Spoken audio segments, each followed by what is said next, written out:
গ্রামের বুকে নেমে এসেছে এক হাড় হিম করা অন্ধকার। আকাশ জুড়ে থমথমে কালো মেঘের ঘনঘটা, যেন প্রকৃতিও সাক্ষী হতে চায় না আচ্ছন্ন সেই ভয়াবহতার। বাতাসের প্রতিটি শনশন শব্দে মিশে আছে এক চাপা আতঙ্কের রেশ। রাত তখন গভীর। গ্রামের মানুষজন দরজা এঁটে ঘরে নিস্তব্ধ চিত্তে বসে রয়েছে, কেউ বা শুয়ে। কিন্তু শিলাইদহ গ্রামের শেষ প্রান্তে অবস্থিত সেই শ্মশান ঘাট থেকে ভেসে আসছে অদ্ভুত কিছু শব্দ। ঘরের শেকল তুলে বসে থাকা মানুষের বুক থরথর শব্দে কাঁপছে। তারা জানে আজ কিছু একটা ঘটবেই। বাতাসের সেই সনসনানির শব্দের রেশ যেন রাতের অন্ধকারকে আরও ভয়ঙ্করভাবে গ্রাস করতে শুরু করেছে। দূরে শ্মশানের মাটিতে বেশ কয়েকটি চিতা জ্বলছে। আগুনের লেলিহান শিখা অন্ধকারে এক বিভীষিকাময় আলো আঁধারের নির্লিপ্ত খেলায় মেতেছে। সেই আলোর মাঝে দেখা যাচ্ছে একদল মানুষকে। তাদের মাঝখানে বসে আছেন এক তান্ত্রিক। তার চোখে রয়েছে উন্মাদনা, কপালে সিঁদুরের মোটা তিলক, আর গলায় রুদ্রাক্ষের মালা। তান্ত্রিকের সামনে হাঁটু গেড়ে বসে আছে ভীত সন্ত্রস্ত একটি কম বয়সী মেয়ে। তার চোখ দুটো যেন ঠেলে বেরিয়ে আসছে। বাঁচার শেষ আকুতিতে চোখ থেকে গড়িয়ে পড়ছে তপ্ত জলধারা। তান্ত্রিকের হাতে রয়েছে ধারালো এক খড়গ। সে বিড়বিড় করে মন্ত্রপাঠ করছে। সেই মন্ত্রে কোনো শান্তি নেই, আছে শুধু এক পৈশাচিক শক্তির আহ্বান। গ্রাম থেকে কিছু লোক এসে ওই স্থানটিতে জড়ো হয়েছে। উন্মত্তের মতন তারা তান্ত্রিককে অনুসরণ করে চলেছেন। এরা সকলেই হলেন ওই তান্ত্রিকের বিশ্বস্ত অনুগামী এবং প্রত্যেকেই প্রাচীন, একগুঁয়ে কুসংস্কারে বিশ্বাসী মানুষ। তারা ঘিরে দাঁড়িয়ে আছে ওই মহিলাকে। তারা অপেক্ষায় রয়েছে নরবলির। সেই বিদেহী আত্মাকে তৃপ্ত করার জন্য আরও একটি নরবলি দিতে হবে, যে না হলে যে সে তাণ্ডব করবে, তাণ্ডব। লোকগুলির চোখেও রয়েছে ভয়, কিন্তু এক অলৌকিক প্রাপ্তির লোভে তারাই নৃশংস কৃতকর্মের অংশীদার হতে চলেছে। বলি বলি সেই বিদেহী আত্মার জন্য রক্ত চাই। এই নর রক্তে তিনি তুষ্ট হবেন, আমাদের পাপ মোচন হবে। বিকৃত স্বরে চিৎকার করে উঠলেন সেই তান্ত্রিক। তিনি মেয়েটির দিকে খড়গটা উঁচু করে ধরেছেন। তার চোখ জ্বলছে এক নিষ্ঠুর আলোয়। তান্ত্রিক বলি দেওয়ার জন্য খড়গটা আকাশের দিকে উঁচিয়ে ধরলেন। আর ঠিক সেই মুহূর্তেই বিকট এক অট্টহাসির শব্দ আকাশ বাতাস চিরে এগিয়ে এলো তাদের সামনে।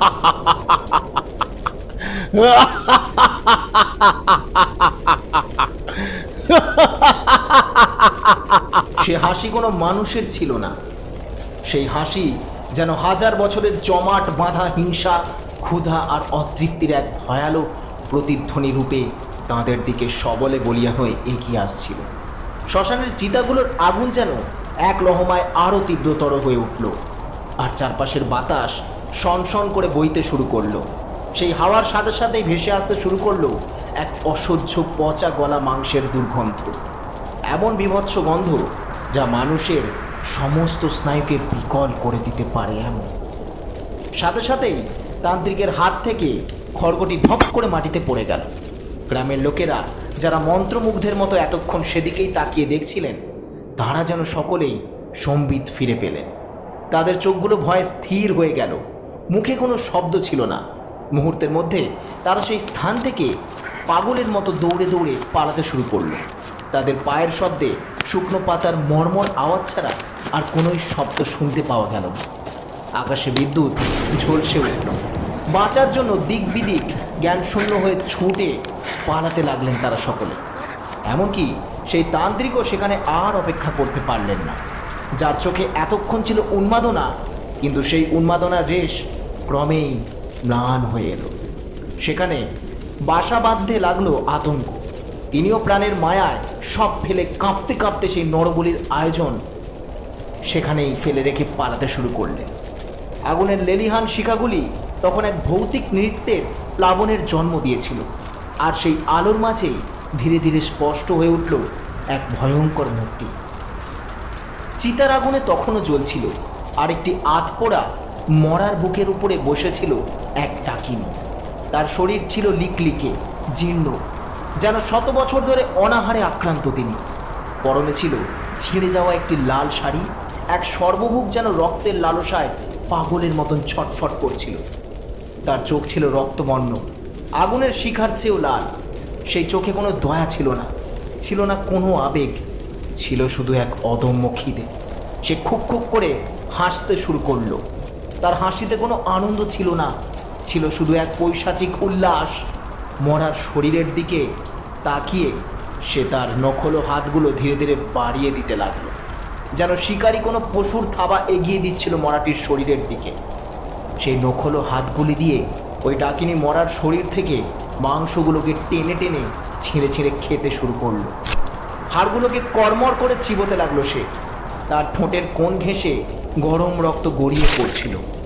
রক্তের ছিটেগুলোয় মাখামাখি হয়েছিল তার গোটা মুখমণ্ডল। সেই দৃশ্য এতটাই বীভৎস ছিল যা দেখে যে কোনো মানুষের হৃৎপিণ্ড স্তব্ধ হয়ে যেতে পারে এমন। মাংসগুলো খেয়ে ক্লান্ত হয়ে পড়লে সেই ডাকিনী মরাটির মুন্ডুটা নিজের হাতে টেনে ছিঁড়ে নিল। সেটি নিজের মুখের খুব কাছে এনে বলতে শুরু করলো, আরো রক্ত চাই, আরো কাঁচা মাংস। এতে আমার খিদে মিটবে না। তোরা কিছু করেই আমার এই বিদীর্ণ তৃষ্ণাকে পরিশান্ত করতে পারবি না। নর বলি পশু বলি কোনো কিছুই আমায় তৃপ্ত করতে পারবে না।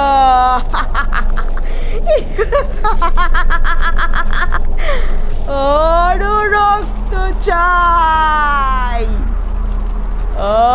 আরো আরো। সেই বিকট অট্টহাসির শব্দে গ্রামের আকাশ বাতাস আরো ভারী হয়ে উঠল। বাতাসের প্রতিটি রেশ যেন আসন্ন ভয়াবহতার সংকেত দিয়ে যাচ্ছিল। মনে হচ্ছিল যেন শ্মশানের মাটি ফেটে বেরিয়ে আসছে অসংখ্য ক্ষুধার্ত পিপাসার্ত আত্মাদের দল, যারা মাটি ফাটিয়ে ফেলতে চাইছে, যেন কোনো বিদেহী আত্মা প্রতিটি রক্তবিন্দুর হিসেব নিতে চাইছে এমন। রাতের ওই আতঙ্কের রেশ গোটা গ্রামটিকে আচ্ছন্ন করে ফেলেছিল। কেউ জানতো না আগামী পরিণতির কথা, আর জানতো না বিকাশ নিয়তির খেলার চালে সেও যে তার পুতুল হতে চলেছিল একথা সময় নিজের গর্ভেই লুকিয়ে রেখেছে। আসন্ন সময় ডাক দিতে শুরু করেছিল এক অশনির। ঘনিয়ে আসছিল এক সাংঘাতিক বিপদ।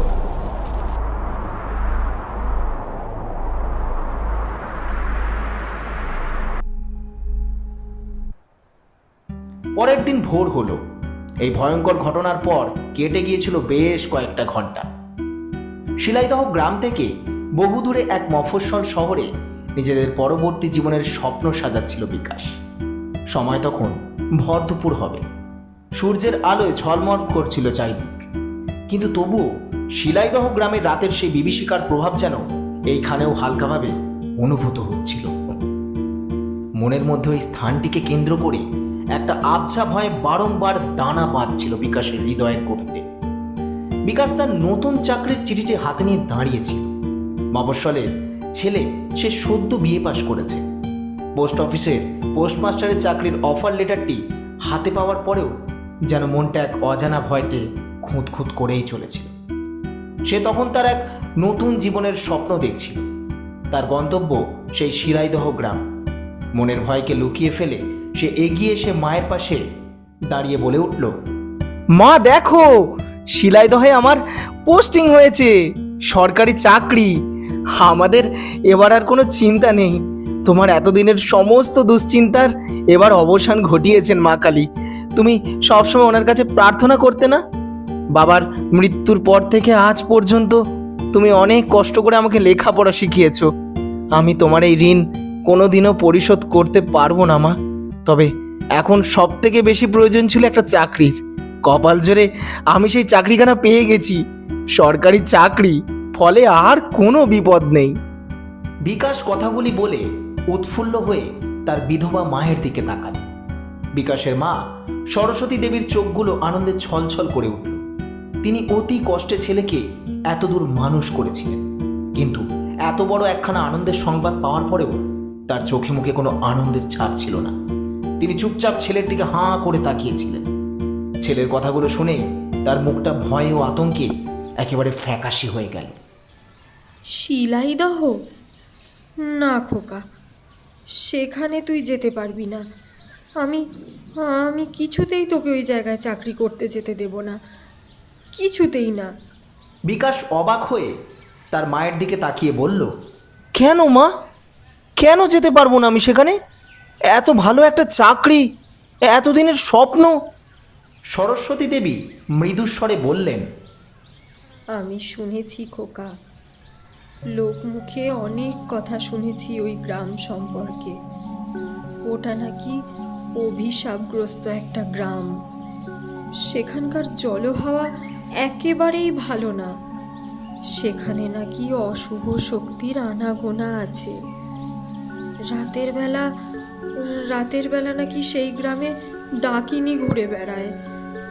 যারা সেখানে গেছে তারা কেউ আর সুস্থ শরীরে ফেরেনি। যদিও বা ফিরেছে, তা শুধুমাত্র তাদের মৃত্যু সংবাদ। তুই আমার শেষ সম্বল বাবা। আমি কিছুতেই তোকে হারাতে পারবো না। অমন চাকরির দরকার নেই আমার।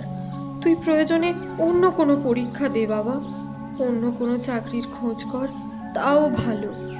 তবুও আমি তোকে ওই গ্রামে কিছুতেই যেতে দেব না। ওই গ্রামে যাওয়া মানে স্বয়ং মৃত্যুকে আহ্বান জানানো। আর আমি চোখের সামনে আমার সন্তানকে শেষ হয়ে যেতে দেখতে পারবো না, কিছুতেই না। কথাগুলো বলতে বলতে তিনি কেঁপে উঠলেন। এরপরে আরও বললেন, লোকে বলে ওখানে নৃশংস হত্যাকাণ্ড হয়। দিনের বেলাতেও নাকি একটা চাপা আতঙ্ক জমাট বেঁধে থাকে। তুই যাস না খোকা, অন্য কোনো চাকরির চেষ্টা কর। আমার বুক শুনেই যে কাঁপছে। বিকাশ কথাগুলি শুনেই হেসে ফেলল। সে ভূত প্রেতে অতটাও বিশ্বাস করত না। তার হাসিতে ছিল আধুনিকতা আর অন্ধবিশ্বাসের প্রতি এক হালকা তাচ্ছিল্য। সে নিজের মাকে উদ্দেশ্য করে বলল, ছি মা, তুমিও এসব সেকেলে কথায় বিশ্বাস করো? এসব কুসংস্কার ছাড়া আর কিছুই না। আমি একজন পোস্টমাস্টার, সরকারি কর্মচারী। এসব ডাইনি ভূতে ভয় পেয়ে আমার কি হবে? এসবই হলো মানুষের বাড়িয়ে বলা গল্প। তুমি এসব নিয়ে চিন্তা করো না মা। আমি বলছি তো, আমার কিচ্ছু হবে না। তুমি একেবারে নিশ্চিন্তে থাকো। তুই আমার একমাত্র সম্বল খোকা। তোকে হারালে আমি বাঁচব না। সরস্বতী দেবী আঁচলটা দিয়ে নিজের দু চোখ মুছলেন। আমি জানি মা, কিন্তু আমাদের রুটি রুজির জন্য তো এই কাজটা আমাকে করতেই হবে। তুমি এত কিছু ভেবো না, আমি খুব সাবধানে থাকব। মা কালীর এই তাবিজটা সর্বদা আমার কাছে থাকবে। তুমি তো সবসময় বলতে যে এই তাবিজটা সঙ্গে থাকলে কোনো খারাপ শক্তি আমার কোনো ক্ষতি করতে পারবে না। তাহলে এখন খামোখা দুশ্চিন্তা করছো কেন? কথাগুলো বলতে বলতে বিকাশ তার গলায় থাকা ছোট্ট কালী মায়ের তাবিজটা স্পর্শ করল। তার মা সেই তাবিজটা সবসময় তাকে নিজের সাথে সাথে রাখতে বলতেন। মায়ের কথা উপেক্ষা করে ভবিষ্যতের চিন্তা মাথায় রেখে বিকাশ তার মায়ের হাতে কিছু টাকা তুলে দিয়ে একাই শিলাইদহ গ্রামের উদ্দেশ্যে সেদিন রওনা হয়ে গেল। যাবার সময় মায়ের পা ছুঁয়ে নমস্কার করে তাকে বলে গেল, তুমি এসব নিয়ে এত ভেবো না মা। আমি আবার 1-1.5 মাসের মধ্যেই ফিরে আসব। ওখানে গিয়ে সব কিছু একটু গোছগাছ করে নিই, তারপরে তোমাকেও সঙ্গে করে সেখানে নিয়ে যাব। লোকের কথায় কান দিতে থাকলে আমরা আর কোনোদিন শান্তিতে বাঁচতে পারবো না মা। মা কালী আমার সঙ্গে রয়েছেন তো, তিনি আমাকে সব ক্ষেত্রে রক্ষা করবেন, সমস্ত বিপদের হাত থেকে আমাকে বাঁচাবেন। আমি আসলাম মা, নিজের খেয়াল রেখো কেমন? কথাগুলো বলেই বিকাশ নিজের গন্তব্যের উদ্দেশ্যে এগিয়ে যেতে লাগলো। সময় মতন ট্রেনে উঠে পড়ল সে। ট্রেনে করে দীর্ঘ পথ পেরিয়ে বিকাশ যখন শিলাইদহ সংলগ্ন স্টেশনে এসে পৌঁছলো, তখন সন্ধ্যা গড়িয়ে গেছে। চারপাশ প্রায় অন্ধকার। স্টেশনটি ছিল বেশ পুরনো, জরাজীর্ণ, যেন বহু বছর ধরে কোনো মানুষের সেখানে কোনো আনাগোনা নেই। প্ল্যাটফর্মে কোনো আলোর ব্যবস্থাও ছিল না বললেই চলে। সেটি ছিল শীতকাল, আর এই শীতের রাতে একা একা স্টেশনে দাঁড়িয়ে ঠান্ডায় কাঁপতে লাগলো বিকাশ। কাঁধের ঝোলা ব্যাগটিতে ছিল তার সামান্য জিনিসপত্র আর চাকরির জন্য প্রয়োজনীয় কিছু ফাইল। একটা রিক্সা, একটা টাঙা, কোনো কিছুই তো নজরে পড়ছে না। এদিকে এখানে যদি আর কিছুক্ষণ এভাবে দাঁড়িয়ে থাকতে হয় তাহলে তো ঠান্ডায় জমে যাব। সত্যিই তো জায়গাটা ভীষণ রকমের গা ছমছমেই মনে হচ্ছে। মাঝে মাঝে কেমন সব শব্দ শুনতে পাচ্ছি। এখন তো খুব বেশি রাত নয়, সন্ধে হয়েছে সবে মাত্র, তাতেই স্টেশনটা একেবারে শুনশান হয়ে গেছে। একটা স্টেশন মাস্টার কেউ তো এখানে দেখতে পাচ্ছি না। এ তো আচ্ছা মুশকিলে পড়া গেল। কি করি এখন? বিকাশ দুশ্চিন্তাগ্রস্ত হয়ে চারিদিকে তাকালো, কিন্তু কোনো যানবাহন তার নজরে পড়ল না। চারিদিকে নিস্তব্ধতা বিরাজ করছিল, কোথাও একটাও লোক নেই। হঠাৎ বিকাশের চোখ গেল ওই স্টেশনের এক কোণে। সে দেখল অনতি দূরেই একটি লাল শাড়ি পরা মহিলা দাঁড়িয়ে আছে। তার মাথা ঘোমটায় ঢাকা, মুখটি দেখা যাচ্ছে না। বিকাশের মনে হলো এই নির্জন স্টেশনে এই মহিলা হঠাৎ কোথা থেকে এলো। সে মনে মনে ভাবল, এখানে এতক্ষণ ধরে দাঁড়িয়ে রয়েছি, কই এতক্ষণ তো কাউকে দেখতে পাইনি। এই মহিলা কোথা থেকে আসলো? আর ওই রকমভাবে মুখে অতখানি বড় ঘোমটা টেনে দাঁড়িয়ে রয়েছে কেন? অবশ্য গ্রামগঞ্জের মহিলা তো, পরপুরুষ দেখলে তাদের আবার নানান রকমের সমস্যা কি না। কিন্তু মহিলাটা ভারী অদ্ভুত, যে ওইভাবে স্থির হয়ে দাঁড়িয়ে রয়েছে কেন?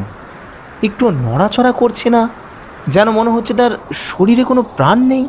বিকাশ একটু এগিয়ে যাওয়ার জন্য পা বাড়াল। ঠিক তখনই এক অদ্ভুত ঘটনা ঘটল। বিকাশ দেখল মহিলাটিকে যেন একটি আবছা ধোঁয়ার চাদর ক্রমে গ্রাস করে ফেলছে। এক মুহূর্তের জন্য দেখা দিয়েই মহিলাটি যেন হাওয়ায় মিলিয়ে গেল। বিষয়টা নজরে আসতেই বিকাশ ভয় কেঁপে উঠল। তার হাত পা যেন অবশ হয়ে আসছিল। তার মনে হলো, আমি কি তবে ভুল দেখছি, নাকি শীতের কারণে কুয়াশায় ভ্রম মনে হলো। বিকাশের ঘোরটা কাটতে না কাটতে ঠিক সেই মুহূর্তে তার পিঠে একটি ঠান্ডা হাতের স্পর্শ অনুভূত হলো। মনে হলো কোনো মানুষ নয়, একটা বরফের হাত যেন এসে তাকে স্পর্শ করল। ভয়ে চমকে উঠে পেছনে ফিরতেই সে দেখল স্টেশনের মাস্টার দাঁড়িয়ে রয়েছে। লোকটির চোখে মুখে এক অদ্ভুত ক্লান্তির ছাপ স্পষ্ট অনুভূত হচ্ছিল, যেন তিনি কোনো গভীর দুশ্চিন্তায় মগ্ন হয়ে রয়েছেন এমন। স্টেশন মাস্টার ফিসফিস করে বললেন, এই কি, আপনি এখানে দাঁড়িয়ে আছেন কেন? শুনুন, এত রাতে আপনি এখানে কোনো গাড়ি ঘোড়া পাবেন না মশাই। শিলাইদহ গ্রামের দিকে এই সময় কেউ যেতে চায় না।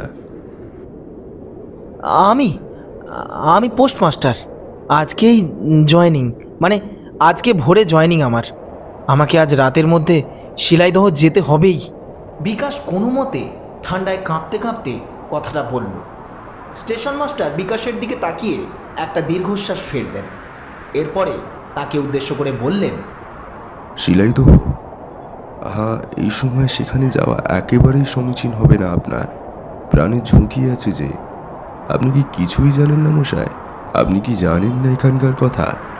এখানে ভয়ঙ্কর সব ঘটনা ঘটে মশাই। বছর কয়েক আগে এখানকার লোকালয়ে এক ডাইনি নাকি বহু লোককে নৃশংসভাবে মেরে ফেলেছে।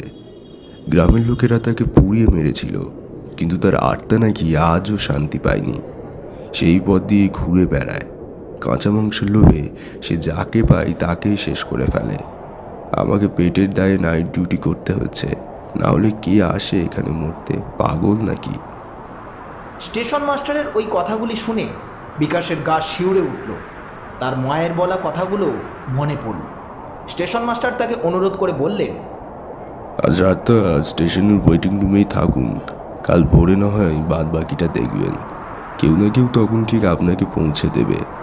এই রাতটা দয়া করে একা বেরোবেন না, আর গ্রামের পথের দিকে তো ভুল করেও যাবেন না। কিন্তু বিকাশ পরের দিনই পোস্ট অফিসে নিজের নাম নথিভুক্ত করাতে বাধ্য ছিল। সে স্টেশন মাস্টারের কথায় সায় দিল না, উল্টে তাকে প্রত্যুত্তরে জানালো, আমাকে যেতেই হবে স্যার। চাকরির প্রথম দিনই আমি অনুপস্থিত থাকতে পারবো না। গ্রামের দিকে যাওয়ার কোনো রাস্তা নেই কি? বিকাশ দৃঢ় স্বরে তাকে জিজ্ঞেস করল। স্টেশন মাস্টার জবাবে বললেন, আছে। এই জঙ্গলের রাস্তা ধরে এগিয়ে গেলেই ওই গ্রামের উপকণ্ঠে পৌঁছানো যায়। কিন্তু আমার কথা শুনুন, এই রাতটা। বিকাশ আর অপেক্ষা করলো না। সে ওই কথাগুলিকে এক প্রকার উপেক্ষা করে এগিয়ে যাওয়ার সিদ্ধান্ত নিয়ে ফেলল। ভিতরে ভিতরে ভয় কাঁপলেও নিজের কর্তব্যবোধ তাকে এগিয়ে যেতে বাধ্য করছিল। সে স্টেশন মাস্টারকে বিদায় জানিয়ে জঙ্গলের রাস্তার দিকে হাঁটতে শুরু করল। বিকাশ হাঁটছে, চারিদিকে তখন এক নিশ্ছিদ্র অন্ধকার। রাস্তার দুধারে রয়েছে উঁচু গাছপালা, তাদের ডালপালাগুলো যেন কালো কালো হাত বাড়িয়ে তাকে ভয় দেখাতে এগিয়ে আসছিল। সেটি ছিল এক গভীর শীতের রাত, কিন্তু পারিপার্শ্বিক পরিস্থিতির দোলাচলের প্রভাবে বিকাশের কপালে বিন্দু বিন্দু ঘাম জড়ো হয়েছিল। বাতাসে ছিল এক তীব্র শ্বাসরুদ্ধকর নিস্তব্ধতা। সেই নিস্তব্ধতার মধ্যে শুধুমাত্র তার পায়ের শব্দ আর শুকনো পাতায় মর্মর আওয়াজ ছাড়া আর কিছুই শুনতে পাওয়া যাচ্ছিল না। এই আওয়াজগুলোও যেন স্বাভাবিক মনে হচ্ছিল না। মনে হচ্ছিল তার পায়ের শব্দের সাথে সাথে আরও কারোর পায়ের শব্দ যেন তাকে অনুসরণ করে চলেছে। বিকাশের হৃৎপিণ্ডটি দ্রুততালে ধুকপুক করতে শুরু করলো। সে নিজেকে বোঝানোর চেষ্টা করতে লাগলো, এসব শুধুমাত্র মনের ভুল। মায়ের বলা কথাগুলো মনে আসছে, তাই এমনটা অনুভূত হচ্ছে, এছাড়া আর কিছুই নয়। হঠাৎ ঠিক সেই মুহূর্তেই তার কানের কাছে যেন কেউ ফিসফিসিয়ে উঠল, খুব নরম শীতল একটি কণ্ঠস্বর।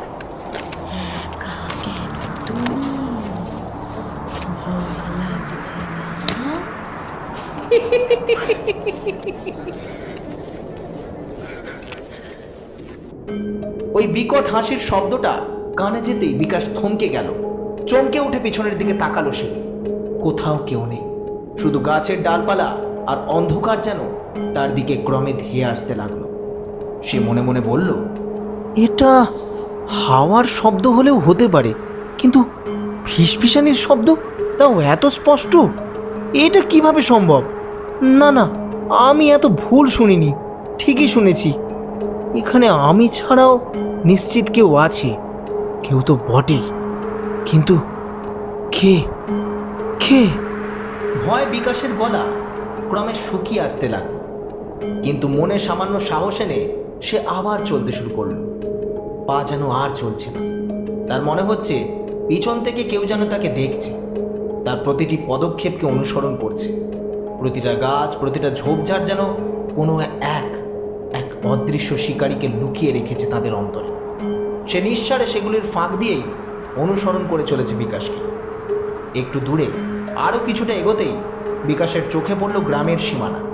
সে একটু হলেও যেন স্বস্তির নিঃশ্বাস ফেলল, কিন্তু তার ওই স্বস্তি বেশিক্ষণের জন্য স্থায়ী হলো না।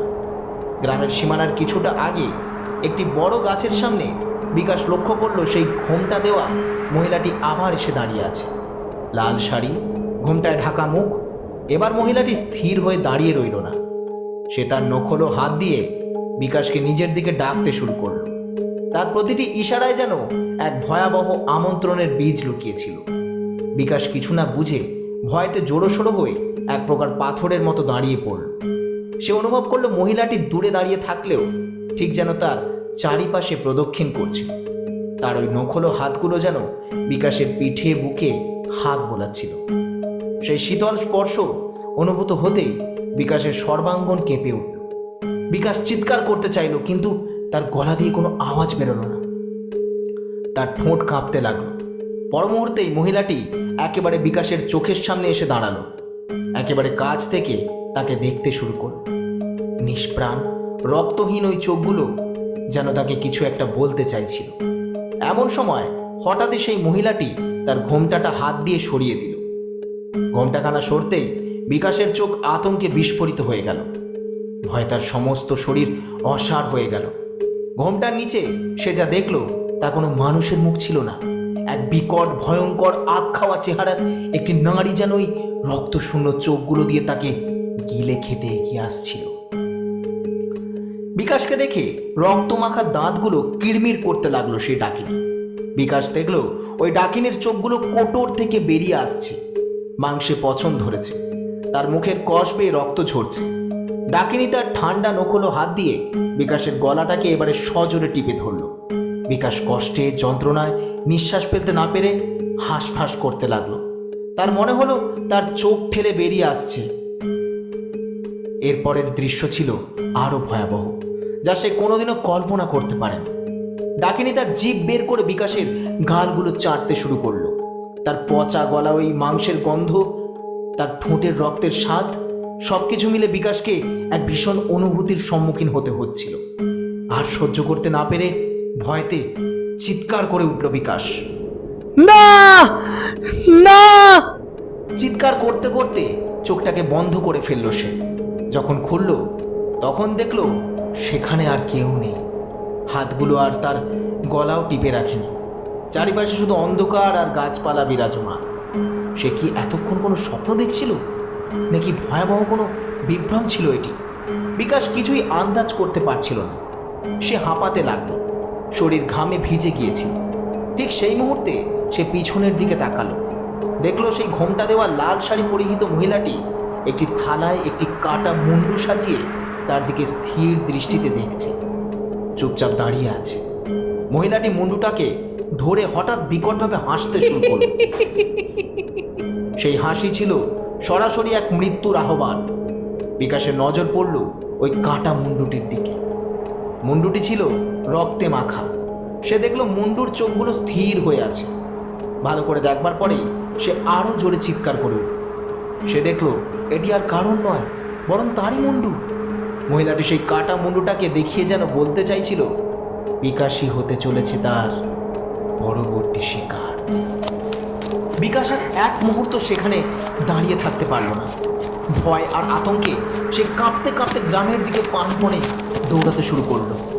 বিকাশ পাগলের মতো দৌড়াচ্ছে। চারপাশে সবকিছু তখন প্রায় ঝাপসা। সে কেবল একটাই জিনিস জানত, তাকে বাঁচতে হবে। যে করেই হোক নিজের প্রাণ রক্ষা করতে হবে তাকে। সে গ্রামের বাড়িগুলোর দিকে লক্ষ্য করলো, কিন্তু সব বাড়ির দরজা জানালা তখন বন্ধ। সবাই যেন কোনো অদৃশ্য ভয় নিজেদের গুটিয়ে নিয়েছে এমন। কিছুটা যেতেই নাগালে যে বাড়ি পেল তারই দরজা ধাক্কাতে শুরু করলো। কেউ আছেন? বাঁচান, আমাকে বাঁচান, দয়া করে দরজাটা খুলুন, আমাকে যে সে মেরে ফেলবে। অনেক ডাকাডাকির পর সে অবশেষে একটি বাড়ির দাওয়ার সামনে গিয়ে পড়ল। বাড়িটা ছিল খুবই ছোট, মাটির কুটির বলা চলে। বিকাশ জোরে জোরে দরজা ধাক্কাতে শুরু করলো। দয়া করে দরজাটা খুলুন। কিছুক্ষণ পর দরজাখানা খোলার শব্দ শুনতে পেল বিকাশ। সে দেখল এক বৃদ্ধ পুরোহিত দাঁড়িয়ে রয়েছে। তার হাতে রয়েছে একটি নিভু নিভু হ্যারিকেন। মাথায় সাদা পাকা চুল, চোখে রয়েছে একটি মোটা ফ্রেমের চশমা। তার শান্ত সৌম্য মুখেও এক গভীর উদ্বেগের ছাপ স্পষ্ট অনুভূত হচ্ছে। তিনি যে সেখানে একাই থাকতেন সেটি তার কুটিরের ভিতরে একবার চোখ বুলিয়েই আন্দাজ করে ফেলতে পেরেছিল বিকাশ। বৃদ্ধ লোকটি হ্যারিকেনটিকে উঁচিয়ে ধরে বললেন, কে বাবা, এত রাতে? কে তুমি? তোমাকে দেখে তো মনে হচ্ছে না যে তুমি এ গ্রামের লোক। বিকাশ হাঁপাতে হাঁপাতে বলে উঠল, আমি বিকাশ, এই গাঁয়ের নতুন পোস্টমাস্টার। নতুন চাকরি নিয়ে এখানে এসেছি। আমাকে ভিতরে ঢুকতে দিন আপনি। বাইরে এক ভয়ঙ্করী নারী। বিকাশ হাঁপাতে থাকলো। সে তার কথাগুলো শেষ করতে পারল না। ভয়তে তার প্রতিটি কথা জড়িয়ে যাচ্ছিল। বৃদ্ধ আর তাকে ইতস্তত না করে দরজাখানা খুলে দিলেন এবং বিকাশকে ভেতরে আসার সুযোগ দিলেন। বিকাশ ঘরের ভেতরে ঢুকেই মাটিতে বসে পড়ল। পাশে রাখা কলসি থেকে গ্লাসটা ডুবিয়ে এক গ্লাস জল তুলে নিল সে। এরপরে গতগত করে প্রায় এক নিঃশ্বাসে জলটুকু খেয়ে ফেলল। বৃদ্ধ পুরোহিত তাকে একটু শান্ত হতে বললেন। বিকাশ সামান্য স্বস্তির নিঃশ্বাস ফেলল। এরপরে তিনি তাকে জিজ্ঞেস করলেন, বলো তো বাবা, এবার আমাকে সবটা একটু খুলে বলো। ঠিক কি হয়েছে তোমার? কেন এত ভয় পেয়েছো তুমি? বিকাশ তাকে নিজের এই গ্রামে আসবার কারণ ও উদ্দেশ্য সম্পর্কে জানাল। তারপর সে তাকে স্টেশন থেকে জঙ্গলের পথ পর্যন্ত ঘটে যাওয়া সেই ডাকিনী দর্শনের বিষয়েও জানাল। ঘোমটা, ধোঁয়া, নখলো হাত, গলা টিপে ধরা, সব কথা সে ওই বৃদ্ধ লোকটিকে শোনাল। বৃদ্ধ পুরোহিত সব কিছু শুনে ভয় ঠকঠক করে কাঁপতে শুরু করলেন। তার চোখের দিকে তাকাতেই বোঝা যাচ্ছিল বিকাশ কেবল ওই ডাইনিকে দর্শন করেনি, সে দর্শন করেছে ওই গ্রামের পুরনো কোনো অভিশাপকে, যে অভিশাপের বীজ এতকাল ধরে নিহিত ছিল এই গ্রামের মাটিতে। পুরোহিত মশাই বিকাশের কপালের দিকে এক দৃষ্টিতে কিছুক্ষণ তাকিয়ে রইলেন, তারপরে তিনি চমকে উঠলেন। তুমি এ কি? তোমার কপালে তো তারই চিহ্ন। বাবা, তুমি নিজের ইচ্ছেতে এই গ্রামে আসোনি, তোমার নিয়তি তোমাকে এই অভিশপ্ত গায়ে টেনে এনেছে। বিকাশ কথাগুলো শুনে অবাক হয়ে গেল। কি বলছেন আপনি? কিসের চিহ্ন? আমি তো কোনো কিছুই আন্দাজ করতে পারছি না। পুরোহিত মশাই ফিসফিস করে বলতে শুরু করলেন। বহু বছর আগে এই গ্রামে একটি মেয়ের বাস ছিল। মেয়েটি খুবই সুন্দরী ছিল বই কি, রূপে গুণে সে ছিল এক অনন্যা। তার নাম ছিল মৃণালিনী। সৌন্দর্যে পরিপূর্ণ হলেও তার মধ্যে ছিল এক গভীর রহস্য। তার রহস্যচিত কার্যকলাপ দেখে গ্রামের সকলে তাকে ডাইনি সন্দেহ করতে শুরু করল। সেই সময়কার একজন যুবক, সেও এই গ্রামেরই বাসিন্দা ছিল। বলতে গেলে সে ছিল তোমারই পূর্বজন্মের এক প্রতিচ্ছবি। তার সাথেই মৃণালিনীর গভীর প্রণয়ের সম্পর্ক গড়ে উঠেছিল, কিন্তু নিয়তির করুণ পরিহাসে তাদের সেই প্রেম অসম্পূর্ণই থেকে যায়। বৃদ্ধের চোখে জল ছলছল করে উঠল। তিনি আরও বললেন, গ্রামের লোকেরা যুবকটিকে ভুল বুঝিয়েছিল। তারা বলেছিল মৃণালিনী এক ডাইনি। গ্রামের সমস্ত অমঙ্গলগুলি হচ্ছে তার জন্যই। যুবকটি অর্থাৎ তোমার পূর্বজন্মের রূপটি গ্রামের মানুষদের কথাতেই শেষমেশ সায় দিয়েছিল। তার সেই সিদ্ধান্তের কারণেই গ্রামবাসীরা একদিন মৃণালিনীকে গ্রামের বাইরের সেই বড় গাছটার সাথে বেঁধে জ্যান্ত জ্বালিয়ে মেরে ফেলেছিল। সেই দৃশ্যর কথা মনে পড়লে আজও আমার গায়ে কাঁটা দিয়ে ওঠে। দাউ দাউ করে জ্বলেছিল সেই আগুন। আমি তখন অনেক ছোট। বাবার সাথে গিয়ে লুকিয়ে লুকিয়ে সেই ভয়ঙ্কর দৃশ্য দেখেছিলাম। আমার ঠাকুরদা সেই সময় এই গ্রামের মন্দিরের পৌরোহিত্য করতেন। এরপরে করেন আমার বাবা, আর এখন আমি এতকাল ধরে করে এসেছি। আজ আমি বৃদ্ধ, আমার পরিবারে কেউ জীবিত নেই। সবাইকে খেয়েছে ওই ওই অভিশপ্ত আত্মা। কিন্তু আমি জানি তোমার মধ্যে এক বিশেষ ক্ষমতা আছে। তুমি পূর্বজন্মে তার হতে পারোনি। সে জানে এত ভালোবাসার পরেও তুমি তার সাথে অতীতে বিশ্বাসঘাতকতা করেছিলে, তাই সে এত লোকের প্রাণ হরণ করেও শান্তি পায়নি। সে আসলে তোমার অপেক্ষাতেই ছিল। তোমার প্রাণটা নিতে পারলে তবেই তার প্রতিশোধের আগুন নিভবে। তোমার নিয়তি তোমায় এই মৃত্যুযজ্ঞে সামিল করেছে। তবে তুমি সেই ব্যক্তি যে কিনা এই অভিশাপকে দমনও করতে পারবে। ধৈর্য রাখো, তুমি ঠিকই তোমার পথ খুঁজে পাবে। কথাগুলি এক নিঃশ্বাসে বলে বৃদ্ধ থামলেন। কিন্তু সবটা জানবার পরে বিকাশের শরীরখানা ঠান্ডা হয়ে গেল। সে বৃদ্ধকে উদ্দেশ্য করে কাঁপা কাঁপা গলায় বলে উঠল, অর্থাৎ সেই মৃণালিনী আজ ডাকিনী হয়ে গেছে পুরোহিত মশাই। তার অতৃপ্ত আত্মা এই গ্রামেই ঘুরে বেড়াচ্ছে, সে প্রতিশোধ চায়। বৃদ্ধ বললেন, ঠিকই ধরেছ তুমি বাবা। তোমার পূর্বজন্মে তাকে ঠকানো হয়েছিল। গ্রামের লোকেরা নিজেদের স্বার্থে অন্ধ হয়ে এই চরম ঘৃণ্য কাজটি করেছিল। আর সেই কারণেই মৃণালিনীর এই নৃশংস পরিণতি হয়েছিল, আর এখন সে কেবল প্রতিশোধ নিতে চাইছে। আর তুমি তুমি ছিলে তার ভালোবাসার মানুষ, কিন্তু শেষ মুহূর্তে গ্রামবাসীদের চক্রান্তে তুমি তাকে মৃত্যুর মুখে ঠেলে দিয়েছিলে। তার কাছে এখন তাই তুমি প্রধান অপরাধী। সে গ্রামবাসীদের কাছে হেরে গিয়েছিল, কিন্তু তোমার কাছে আজও হারতে রাজি নয় সে। তুমি যখন আসল সত্যের উপলব্ধি করতে পেরেছিলে, ততদিনে সব শেষ হয়ে গিয়েছিল। তোমার সেই অজান্তে করা ভুলের জন্যই ডাকিনী এতকাল ধরে তোমার রক্তে স্নান করার অপেক্ষায় ফুঁসছে। তোমার রক্ত ছাড়া তার প্রতিশোধ সম্পূর্ণ হবে না। তার আত্মা মুক্ত হতে পারেনি এই কারণেই। বিকাশ নিজের বিষয় এমন এক ভয়ঙ্কর সত্যের কথা জেনে ঠকঠক করে কাঁপতে শুরু করলো। তার বিধবা মায়ের নিষেধ কথাগুলি তার কানে প্রতিধ্বনিত হতে লাগলো।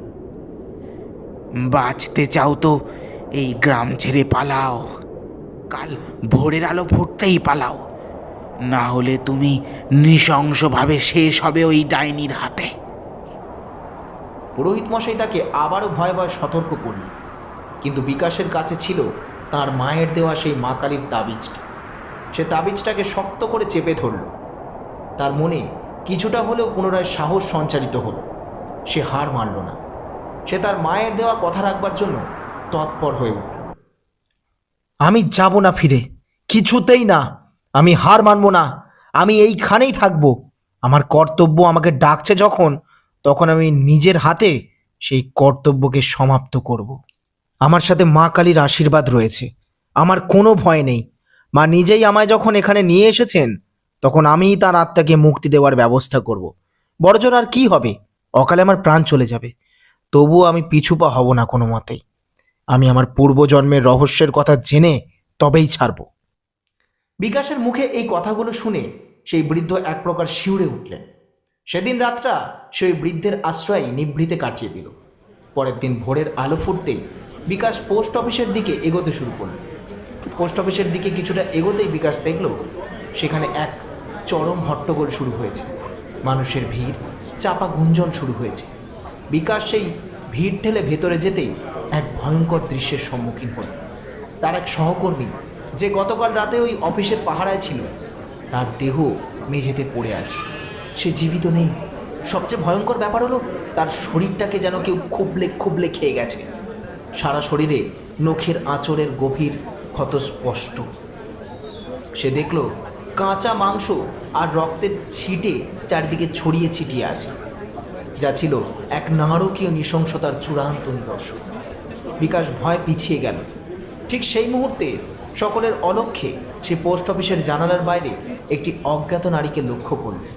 সে দেখল সেই মহিলার মাথায় থাকা ওই লাল শাড়ির ঘোমটাখানা সামান্য কিছুটা সরে গেছে। তার মুখ তখনও রক্তে রাঙা হয়ে রয়েছে। সে তার নখল রক্তমাখা হাতগুলো দিয়ে বিকাশকে উদ্দেশ্য করে এক নীরব বার্তা প্রেরণ করতে লাগল। এরপরেই সেই নারকীয় মিনিমিনে হাসিটা হেসেই ওই বিদেহী আত্মাটা বাতাসে মিলিয়ে গেল। আর কিছুই বিকাশের নজরে পড়ল। ভয় তার দেয়ালে পিঠ থেকে গেল। সে মনে মনে বলল, আমি জানি আমাকে সে এত সহজে কিছুতেই ছাড়বে না, কিন্তু যতক্ষণ মায়ের দেওয়া এই তাবিজ আমার শরীরে আছে, সে আমাকে স্পর্শ করতে পারবে না। সে কিছুতেই আমার প্রাণ নিতে পারবে না। আমি জানি এসব কিছু সেই করছে, আর আমিই কেবল তাকে দেখতে পাচ্ছি। কিন্তু কিসের জন্য? কোন প্রতিশোধের স্পৃহা থেকে সেই নির্মম রক্তের খেলায় মেতেছে? সেটা আমাকে যে করেই হোক জানতেই হবে, আর তার জন্য আমাকে নিজের অতীতের সাথে পরিচিত হতে হবে। কিন্তু কিভাবে? বিকাশ পোস্ট অফিসের পাশেই একটি ছোট বাড়িতে থাকতে শুরু করল। সরকারি তরফেই সমস্ত বন্দোবস্ত করে দেওয়া হয়েছিল বৈকি। তার দেখাশোনার জন্য গ্রামের কিছু লোক এগিয়ে এলো। তারাই খাবার দাবারের ব্যবস্থা করে দিয়ে গেলেন। রাত গভীর হওয়ার আগেই তারা বিকাশকে সব গোছগাছ করে দিয়ে যে যার ঘরে ফিরে গেলেন। আর সেই গ্রামেই বিকাশের নতুন জীবনযাত্রা শুরু হলো। অন্যদিকে গ্রাম জুড়ে চলতে লাগলো একের পর এক মানুষের নৃশংস বলির ঘটনা। প্রতি রাতে ডাকিনী তার মৃত্যুযজ্ঞের কাজ শুরু করত। গ্রামের কেউ না কেউ নৃশংসভাবে শেষ হতো তার হাতে। ডাকিনী যেন প্রতি রাতেই তার অতৃপ্ত আত্মার ক্ষুধা মেটাত। রক্তের পিপাসা মেটানোর জন্য সে যেন উন্মাদ হয়ে উঠেছিল। গ্রামের মানুষজন দিনের বেলাতেও তার ভয়ে কাঁটা হয়ে থাকত। সেই রাতে বিকাশের কাছে তার মা কালীর তাবিজ থাকায় সে বেঁচে গিয়েছিল। এই তাবিজই তাকে একাধিকভাবে বাঁচিয়ে যাচ্ছিল বৈকি। কিন্তু ওই ডাকিনী যে তাকে সহজে ছাড়বে না এ কথা সে ভালোভাবেই জানত। প্রতি রাতে তার বাড়ির ভিতরে প্রবেশের জন্য ডাকিনীর নব উপদ্রব শুরু হলো। দরজায় জোরে জোরে ধাক্কা দেওয়া, জানালার কাছে আঁচড়ানোর শব্দ, কানের কাছে ফিসফিসানি, এসব চলতেই থাকতো। বিকাশ প্রতি রাতে ভয় আচ্ছন্ন হয়ে থাকত, কিন্তু এরপরেও সে সাহস হারালো না। সে কেবল সঠিক সময়ের অনুসন্ধান করছিল। এইভাবেই দিন কাটতে লাগলো। বিকাশ প্রতি মুহূর্তে অনুভব করতে লাগলো ডাকিনীর উপস্থিতির কথা। কিন্তু সে জানতো এই যুদ্ধে তাকে জয়ী হতেই হবে। পোস্টমাস্টারের ছোট্ট বাসাটি তার কাছে হয়ে উঠেছিল এক রকমের দুর্ভেদ্য দুর্গ। কিন্তু সে জানতো তার এই দুর্গেও যে কোনো মুহূর্তে হানা দিতে পারে সেই ডাকিনী, মৃণালিনীর অতৃপ্ত আত্মা। দিনের বেলায় গ্রামের মানুষজন ভয়ে ভয়ে থাকত, আর রাতের বেলা যেন শ্মশানের বিভীষিকা নেমে আসতো গোটা গ্রাম। বিকাশের বাড়িতেই তার প্রমাণ সবচেয়ে বেশি মিলত। মা কালীর তাবিজের প্রভাবে ডাকিনী সরাসরি তার ক্ষতি করতে পারছিল না বটে, কিন্তু তার উপদ্রব ছিল ভয়ঙ্কর। রাত্রি যখন গভীর হতো, যখন চারিদিকে শুধু নিশাচর প্রাণীর শব্দ শুনতে পাওয়া যেত, আর ঠিক তখনই শুরু হতো সেই ভয়াবহ উপদ্রব। বিকাশ তার ঘরে একা বসে থাকত। তার হাতে সবসময় থাকতো মা কালীর ওই আশীর্বাদী তাবিজটি। হঠাৎ দরজায় তীব্র ধাক্কার শব্দ হতে শুরু করল। কেউ যেন উন্মত্তের মতো দরজাটা ভেঙে ফেলতে চাইছে, আর তার পাশাপাশি শুনতে পাওয়া যেত সেই রক্তলোলুপ কণ্ঠের ধ্বনি, যা বিকাশকে লক্ষ্য করে ধেয়ে আসত। বিকাশ, বিকাশ, তোর রক্ত চাই, তোর রক্ত চেকে দেখবো বলেই তো এতকাল ধরে অপেক্ষায় ছিলাম আমি। বাইরে থেকে ভেসে আসতো সেই পরিচিত ঠান্ডা ফিসফিসানি কণ্ঠস্বরটি। সেই কণ্ঠস্বরে কোনো করুণা রেশ ছিল না, ছিল শুধু তীব্র ক্ষুধা আর হিংসার প্রতিচ্ছবি। বিকাশ বিছানায় শুয়ে কাঁপতে থাকত। সে জানতো দরজার ওপাশে তার জন্য কি অপেক্ষা করছে। এক রাতে জানালার কাছে জোরে জোরে আঁচড়ানোর শব্দ শুনতে পেল সে, যেন কোনো ধারালো নখ দিয়ে কেউ কাঁচটা টেনে টেনে ছিঁড়ে ফেলতে চাইছে। বিকাশ টর্চ ছেলে জানালার দিকে তাকালো। কাঁচের ওপর স্পষ্ট দেখা গেল 5টি নখের চিহ্ন। সে দেখল জানালার কাঁচ ঘেঁষে একটা লাল শাড়ির আবজা ছায়া নিমেষে অন্যদিকে সরে গেল। সেই ছায়ার সঙ্গে ভেসে এলো সেই পচা গলা মাংসের উৎকট গন্ধটা। বিকাশ জানত সে প্রতিনিয়ত মৃত্যুর মুখ থেকে ফিরে আসছে, কেবল ওই তাবিজের শক্তি তাকে রক্ষা করছে। অন্যদিকে গ্রামে চলতে থাকলো ডাকিনীর নৃশংস হত্যাযজ্ঞ। রোজ সকালে 1টি কিংবা 2টি মৃতদেহ খুঁজে পাওয়া যায়, কখনো নদীর ধারে, কখনো গ্রামের কোনো পরিত্যক্ত জমিতে। প্রতিটি মৃত্যুই ছিল আগেরটির চেয়েও ভয়ঙ্কর অভিভৎস। কারো শরীর থেকে মাংস খুবলে নেওয়া হয়েছে, কিংবা কারো গলা ছিঁড়ে ফেলা হয়েছে। এমন শরীরের বিভিন্ন অংশে রক্ত শুকিয়ে জমাট বেঁধে থাকত। গ্রামের মানুষজন একজোট হয়ে পোস্ট অফিসে এসে বিকাশের কাছে অনুরোধ করল। তাদের মধ্যে থেকে একজন তাকে উদ্দেশ্য করে বলল, বাবু আপনি চলে যান, এই গ্রাম আর বসবাসের যোগ্য নেই। আপনি গেলে হয়তো আমাদের ওপর তার প্রকোপ একটু কমবে। বিকাশ বুঝতে পারল গ্রামের মানুষের চোখে শুধু ভয় নেই, এক নৈরাশ্য বাসা বেঁধেছে। কিন্তু সে স্থির হয়ে রইল, কোনো উত্তেজনা প্রকাশ করল না। সে জানত এই গ্রাম ছেড়ে চলে যাওয়া মানেই ডাকিনীকে জয়ী হতে দেওয়া। কয়েক সপ্তাহ পর বিকাশ একদিন দুপুরে বৃদ্ধ পুরোহিতের সঙ্গে দেখা করতে গেল। সেই রাতে আশ্রয় দেওয়ার পর পুরোহিত মশাই তার সাথে দেখা করতে বিকাশকে নিষেধ করেছিলেন। কিন্তু এই ভয়ঙ্কর পরিস্থিতিতে তার পরামর্শ দরকার মনে করেই বিকাশ নিজেকে আর ধরে রাখতে পারল না। বিকাশ তার কুঠিরেই পৌঁছতেই পুরোহিত মশাই তাকে দেখে চমকে উঠলেন। তুমি তুমি এখনো এই গ্রাম ছেড়ে যাওনি বাবা? কেন নিজেকে মৃত্যুর মুখে ঠেলে দিচ্ছ? বিকাশ মাথা নিচু করে বলল, পুরোহিত মশাই, আমি জানি আপনি আমাকে সেদিন রাতে বাঁচিয়েছিলেন, কিন্তু আমার নিয়তি যে আমাকে এই গ্রাম ছাড়তে দিচ্ছে না। আমি মৃণালিনীর অতৃপ্ত আত্মাকে শান্ত করতে চাই, নয়তো এই গ্রাম যে পুরোপুরি ধ্বংস হয়ে যাবে। একটি মানুষও আর জীবিত থাকবে না। তার আত্মা মুক্তি না পেলে একে একে সকলকে শেষ করে ফেলতে চাইবে সে। কারোর কিছু করবার থাকবে না আর। এত মানুষকে বিপদে ফেলে আমি কিছুতেই যেতে পারবো না পুরোহিত মশাই। পুরোহিত মশাই একটা গভীর দীর্ঘশ্বাস ফেলে বললেন, এ বড় কঠিন কাজ বাবা। তুমি জানো না এই ডাকিনীর শক্তি ঠিক কতখানি। সে কোনো সাধারণ আত্মা নয়। তোমার পূর্বজন্মের ভালোবাসাই তাকে এত শক্তি জুগিয়েছে। বিকাশ অনুরোধ করে বলল, পুরোহিত মশাই, আপনি তবে কোনো উপায় বলুন। আমি আপনার উপদেশ মতো চলতে রাজি আছি। আপনি যা বলবেন আমি সেটাই করব, কিন্তু ওই ডাকিনীকে মুক্ত করতেই হবে যে। পুরোহিত মশাই চিন্তা করতে লাগলেন। তিনি বেশ কিছুক্ষণ চিন্তা করে বললেন, মৃণালিনীকে দমন করা সম্ভব নয়, কারণ সে তোমার প্রতি তার আকর্ষণ এবং তোমার ওপর তার প্রতিশোধ স্পৃহা দ্বারা চালিত। তোমার হাতে যে মা কালীর তাবিজটি আছে তা কেবল তোমাকে সাময়িকভাবে রক্ষা করতে পারে, কিন্তু চূড়ান্তভাবে মৃণালিনীর আত্মাকে বিনাশ করতে পারে বা মুক্তি দিতে পারে কেবল মহাজাগতিক শক্তি। এই গ্রাম থেকে বেশ কিছুটা দূরেই এক তান্ত্রিকের কুটির আছে। সে বহু বছর আগে এই গ্রামেই এসেছিল। মৃণালিনীকে বশ করার চেষ্টা করেছিল, কিন্তু সে সফল হয়নি। গ্রামের শেষ সীমানায় যেদিকে গেলে শ্মশান পড়ে তার ঠিক উল্টো দিকে গহন জঙ্গলের ভেতরে সেই তান্ত্রিকের ডেরা আছে। তার নাম কেউ মুখে আনে না। তুমি তার কাছে যাও। সেই তান্ত্রিকই একমাত্র পারবেন এই বিদ্রোহী আত্মাকে দমন করার বিধান দিতে। আমি তাকে ভয় পাই, তাই কোনোদিনও তার সম্মুখীন হতে পারিনি, কিন্তু এখন আর উপায় নেই। তুমি হয়তো বিধাতার শেষ রক্ষা কবচ, তাই তোমাকেই আমি সেখানে যেতে অনুরোধ করছি বাবা। বিকাশ জিজ্ঞাসা করল, আপনি আমার সঙ্গে যাবেন না পুরোহিত মশাই? তিনি বললেন, না বাবা, আমার শরীরের যা অবস্থা তাতে আমি জঙ্গলের পথ পেরোতে পারবো না। তুমি একাই যাও, বরং খুব সাবধানে থাকবে, কেমন? বিকাশ সেদিন রাতে পুরোহিত মশাইয়ের কাছ থেকে নিজের বাসায় ফিরে এলো। তার মনে এক নতুন আশার সম্ভাবনা কাজ করতে লাগল। বিকাশ যখন তান্ত্রিকের কাছে যাওয়ার জন্য প্রস্তুতি নিচ্ছিল, ঠিক তখনই সেই অমাবস্যা রাতটা এসে হাজির হল।